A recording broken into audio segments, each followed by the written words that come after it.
हे कार्ड आहे ते 10 दिवस अंधारात ठेवायचं आणि ज्या दिवशी ह्याच्यातून एग्जमधून जेव्हा हॅच होईल आणि तेव्हा आपण ह्याला प्रकाशात ठेवायचं. कारण माझं नाव शीतल शिंदे, मी कॉलेज ऑफ ॲग्रिकल्चर बारामतीची विद्यार्थिनी.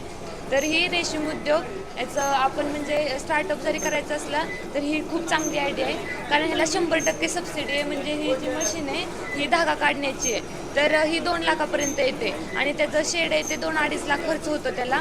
आणि मलबेरीचं प्लॅन्टेशन करायचं असेल तर त्याला 2,000पर्यंत. म्हणजे बाकी किरकोळ खर्च आहे त्याच्यासाठी एवढं नाही, पण बाकी शेड किंवा जे हे धागा काढण्याची मशीन आहे त्याच्यासाठी आपल्याला पूर्ण 100% सबसिडी भेटते. नंतर ना आपण बघू शकतो की ती अंडी असतात, ते कार्ड आहे हे. ह्याच्यात जे एग्ज आहेत, एका कार्डवर 350पर्यंत एग्ज असतात.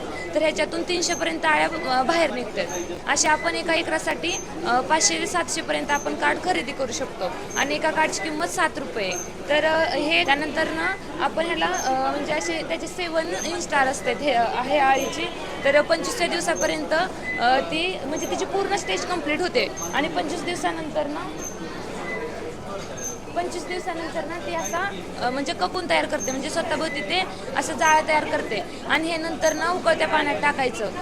उकळत्या पाण्यात टाकल्यानंतर ना ह्याचा जो धागा आहे तो एकदम लूज होतो. लूज झाल्यामुळं ते आपण मशीनला अडकवायचं आणि गोल गोल फिरवलं ना, पण ते मॅन्युअलीच करावं लागतं. म्हणजे ह्याची ॲटोमॅटिक मशीन नाही, त्यामुळे ह्याला लेबर तर 1-2 तरी लागतातच जर आपल्याला घरगुती करायचं असलं तर. मग ह्याच्यातून आपण हे काढणार, धागा काढणार आणि ह्याची जी आळी आहे ती मरते.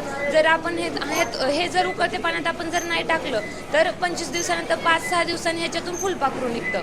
आणि हे जे एग्स प्रोडक्शन आहे ही गव्हर्नमेंटची स्कीम आहे. आपण फक्त म्हणजे उकळत्या पाण्यात टाकून फक्त धागा तयार करतो, आपण एग्स वगैरे प्रोडक्शन करत नाही. आणि ह्याचं मार्केटिंग म्हणलं तर KVK किंवा मार्केट यार्ड ऑफिसमध्ये पण आपल्याला भेटू शकतं. बँगलोर किंवा मैसूरला पण ह्याचं मार्केटिंग पण होतं आणि तिथून आपण ते कार्ड पण एगचे आणू शकतो. 2 दिवसाचं ट्रेनिंग आहे. जर तुम्हाला ह्याची सर्व माहिती पाहिजे असेल तर तुम्ही बारामती KVK नक्की येऊ शकता. नक्की भेट द्या.